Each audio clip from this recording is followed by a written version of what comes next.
में रहते हैं तो उनकी प्रश्न पूछने की सामर्थ्य जो है वो थोड़ी कम हो गई है, फिर भी कुछ वर्ष यहाँ हिम्मत कर रहे हैं। भैया का प्रश्न है। हाँ जी। जय जिनेन्द्र, मेरा ये प्रश्न है कि त्याग क्या होता है? त्याग की भावना अपने आत्मा में कब पनपने लगती है? क्या त्याग करना सही है? क्या मजबूरी में किया हुआ त्याग भी सही है?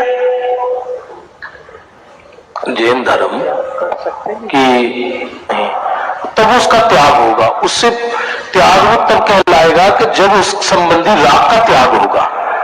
एक पुरुष थे, पुरुषों ने प्रश्न पूछा और घर में एक पत्नी थी।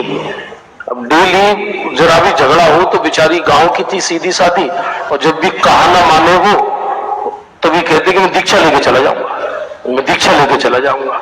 अब बेचारा 25, 50, 100, 1000 बार सुन के परेशान हो गई वो। एक दिन फिर झगड़ा हुआ, तुमने कैसा किया? नहीं किया। अब मैं दीक्षा लेके, नहीं तुम मत जाओ, तुम मत जाओ। बेचारी परेशान हो गई। एक बार वो पंडित जी के पास गई कि देखो हम तो क्या करें, हम तो बहुत दुखी हो गए, हम तो शादी नहीं हुई थी तभी सुखी थे बहुत ऐसे झंझट में फंसे हैं, क्या करें? बार बार कहते हैं कि मैं दीक्षा लेके चला जाऊंगा। तो उन्होंने कहा अब अगली बार कहे तो तुम कह देना अब चले जाओ, मैं तिलक करूंगी, तुम्हारा तिलक करूंगी। अब उसने अगले दिन फिर कोई झंझट हुआ, बोले तुम मेरा कहानी मानोगे तो दीक्षा लेके चले जाऊंगा। बोले मैं तो आज थाली सजाकर लाई, मैं थाली सजाकर लाई हूं और मैं तिलक करूंगी। बोले तुम मैं घर में जा रहा हूं, तुम्हें चिंता नहीं है? ना मुझे चिंता नहीं है। सच बात तो यह है, परमार्थ रूप से देखें तो वस्तु का त्याग हम कर ही नहीं सकते। वस्तु तो परद्रव्य है, उस वस्तु संबंधी राग का त्याग करते हैं, उसी का ही पुण्य पाप लगता है हमको, जो भी लगता है। और हमारे कदाचित वस्तु छूट भी जाए और अंदर से उस संबंधी भाव नहीं छूटा हो तो निरंतर बंद होता रहता है, निरंतर बंद होता रहता है। पुरुषार्थ सिद्धि उपाय में ऐसे 2 तरह की हिंसा बताई है, परिणमन रूप हिंसा और अविरमण रूप हिंसा। तो परिणमन रूप हिंसा तो कम होती है, अविरमण रूप हिंसा ज्यादा होती है। हमने मजबूरी बस, लाचारी बस छोड़ दिया।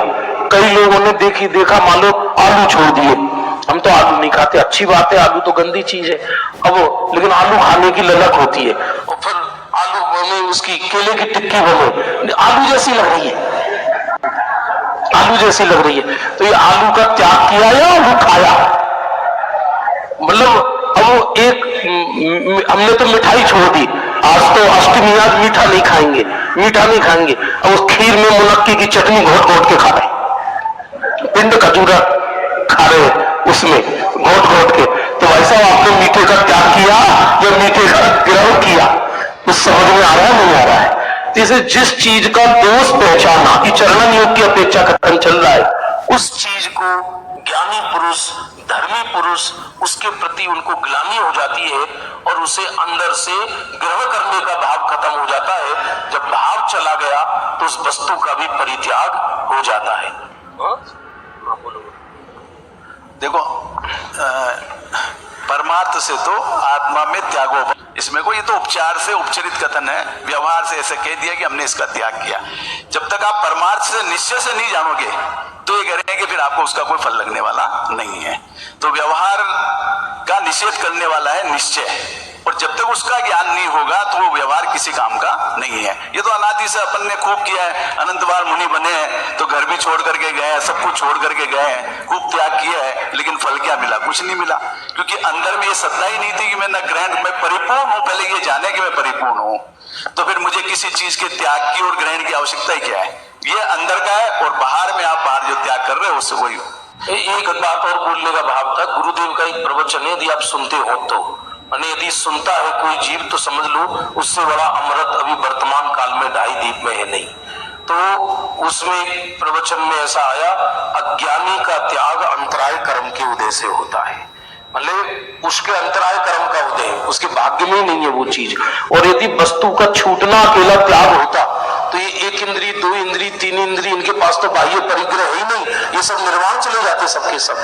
हाँ, निगोदिया के पास, पागल के पास अंतराय कर्म का उदय आ जाए, पास में कटोरा भी ना हो, नारकियों के पास कौन सा बाह्य परिग्रह है? पशु पक्षियों के पास ऐसा कौन सा परिग्रह नजर आता है? ये तो सब मोक्ष चले जाते। इसलिए भाई निश्चय से तो वही बात है कि परद्रव्य आत्मा में आता है, न परद्रव्य आत्मा से जाता है, और बाहर में जो हमारा राग है ऐसा समझकर राग ढीला होता है। तो जो परिग्रह योग्यता से हमारे पास रहता था उसके ग्रहण करने का राग धीरे धीरे कम होता चला जाता है।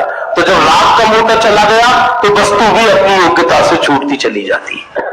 हाँ, और समय सार में भी आचार्य कुंद देव से बात पूछी गई कि त्याग किसका नाम है, तो कहते हैं लाला पच्चक खालम, ज्ञान ही वास्तव में त्याग है। जो वस्तु जैसी है आपको उसका वैसा ज्ञान हो गया, यही वास्तव में त्याग है। ना किसी को दूर करना है, ना किसी को पास में लाना है। जो वस्तु जैसी है उसे वैसा समझ लेना, यही वास्तव में त्याग है। ये जो जिनेंद्र जी ने कहा लंबा हो रहा है, लेकिन ये जरूर सुनने जैसी बात है, बहुत अच्छी बात कही। ज्ञान ही त्याग है। जैसे देशभूषण कुलभूषण बचपन में गुरुकुल में चले गए पढ़ने के लिए, पुराने जमाने में तो चले जाते थे पर जवान होके आते थे। अभी तो हॉस्टलों में बच्चे रहते, सुबह शाम तक फोन पे लगे रहते, ताव खाए रहते। माता पिता को ऐसा लगता है जैसे इन्हीं के बच्चे हैं, बाकी के तो सबके पकड़ा है। और वो जब आए तो अपनी बहन को देखकर उन्हें राग पैदा हो गया और आपस में लड़ने लगे कि इससे शादी मैं करूंगा, इससे शादी मैं करूंगा। अब जब वो युद्ध होने लगा तो वहां का उनका सेनापति भागा भागा आया। राजा ने भेजा, ही तो अनर्थ कर रहे हैं, किस लिए लड़ रहे हैं ये। तो उनसे पूछा कि उस कन्या ने मुझे देखा है पहले, उससे विवाह मैं करूंगा।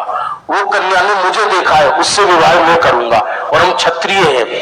तो सेनापति कहता उससे तो पूछ लो वो किससे करेगी, तुम आपस में लड़ रहे मर रहे हो। वो क्या कहना चाहते हो कि जिससे तुम लड़ रहे हो मर रहे हो तलवारों से, वो तुम्हारी सगी बहन है।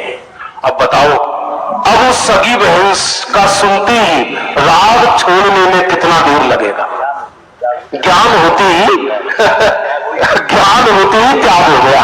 बिल्कुल भाई साहब, चेहरा देखने की इच्छा न हुई, इतने लज्जित हुए कि बोले कि बहन सोचेगी कि हम इनके प्रति राग का परिणाम हुआ, ऐसे घर में हम कैसे जाएंगे।